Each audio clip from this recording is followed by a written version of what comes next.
Hoje vamos fazer aqui um outro vlog para falarmos a respeito do Renault Kwid e também um pouquinho do porquê eu não ter optado por um Kwid ao invés do Up, né? Afinal de contas são carros que pertencem ao mesmo segmento, né?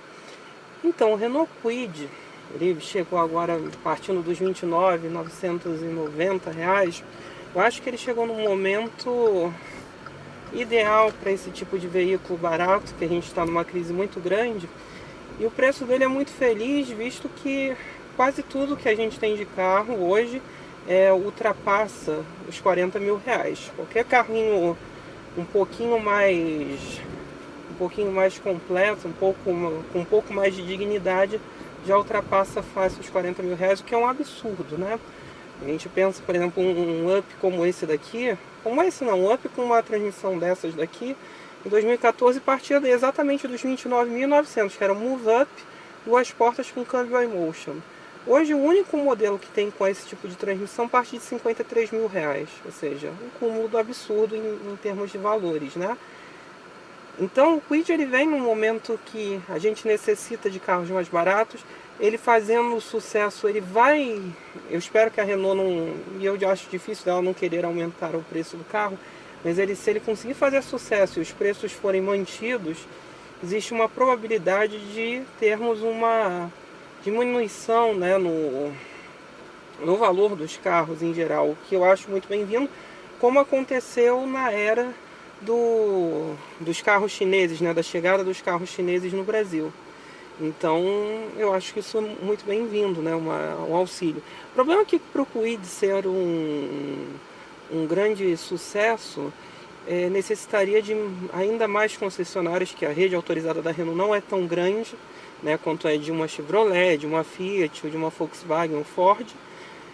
E inclusive no interior, né, ter mais acesso a esse tipo de carro, né?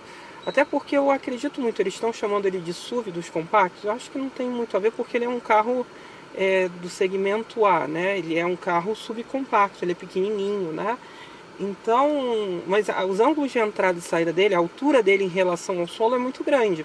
Então ele tem uma boa capacidade sim em andar fora de estrada. Inclusive melhor do que de muitos SUVs, entre aspas, de verdade, como o Renegade e HR-V.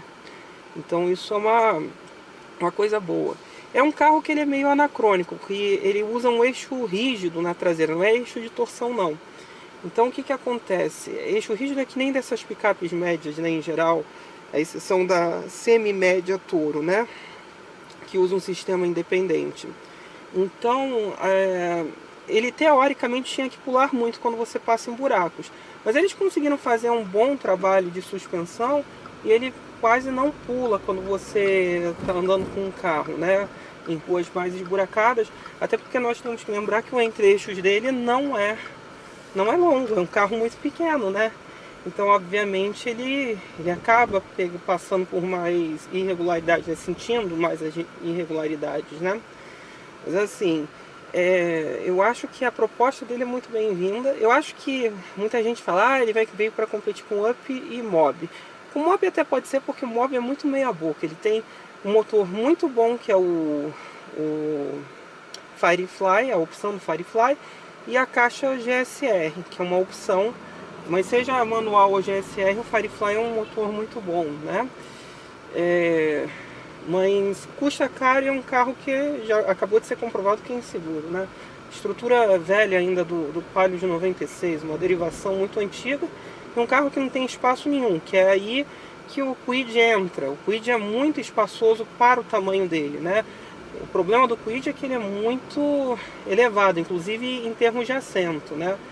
Coluna de direção fixa, né? Você não tem nenhuma mobilidade, nem de profundidade, né? Principalmente profundidade que faz falta.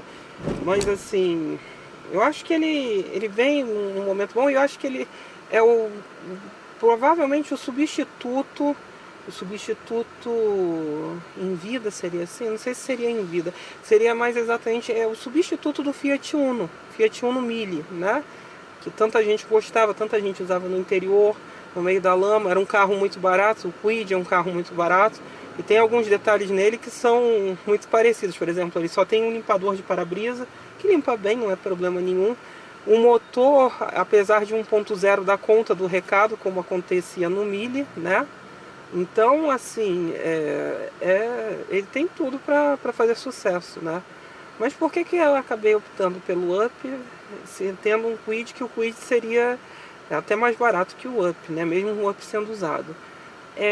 Qualidade de construção. Aqui eu tenho um projeto europeu. Eu tenho um carro com uma solidez única, uma resistência, você sente uma solidez, uma qualidade de dirigibilidade muito boa. O motor é mais evoluído do que o Kwid. Se o Kwid usasse o SCE do Logan, do Sandero, aí sim ele seria realmente muito interessante, né? Porque é aquele motor com variação nos comandos, né? Que não ocorre na versão que é vendida, né? A versão que é vendida é sem esses comandos variáveis, ele tem 70 cavalos. Mas é um carro muito leve, só 780 kg, então ele tem um desempenho muito parecido com o meu do antigo Clio, né? E o que não é nada ruim. Em curvas ele é muito pior, porque é muito mais alto. Curiosamente, ele é mais baixo do que o Up, tá? Muita gente acha... Ele dá uma impressão de ser mais alto, mas ele é mais baixo que o Up, tá? O Up, ele tem 1,50 m e pouco, o Kwid é um pouquinho mais alto, mais baixo, digo, né? É que por ele ter uma altura em relação ao solo maior do que o Up, ele dá essa impressão de ser maior, né? E mais alto, mas não é. Ele não tem ainda a opção da caixa automatizada Easy R. Aí sim, se a Easy R existisse, com certeza ele estaria na minha vontade de o ter, né? Porque a Easy R funcionava muito bem, melhor inclusive que o iMotion aqui do Up, né? Com esse carro que eu tenho. Então, assim, é uma boa proposta, né? Um kit de dignidade ele vai para 34 mil reais, o que é ainda barato. Se você botar um Up com kit de dignidade, são 43 mil. Um Mob com kit de dignidade, aquele motor velho pra caramba que é o Fire, você vai estar pagando 39 mil, né? Então, é sim uma boa opção para esse momento. E ainda mais para quem quer ter um carro 0 km. Quem precisa ter um carro 0 km. Então é isso. O Kwid é uma boa opção. Na estrada, ele sente um pouco os ventos laterais, principalmente acima do 120 ele balança muito, porque ele é muito leve, não tem milagre, é um carro alto, né? Não tem como fazer mágica com isso, né? Mas assim, ele tenta, ele é aquela mistura, eles todos tentam copiar o Up, porque o Up seria como se fosse uma referência dentro dessa categoria, mas ele tem muito traço ainda do carro chinês por conta do preço, do barateamento dos materiais. Inclusive os bancos do Kwid, muitas peças do Kwid são fabricadas na Índia, tá? E trazidas aqui para o Brasil. Então assim, mas até que a qualidade é boa, tá? A estética não é ruim, né? Não é horroroso. Mas enfim, é isso então.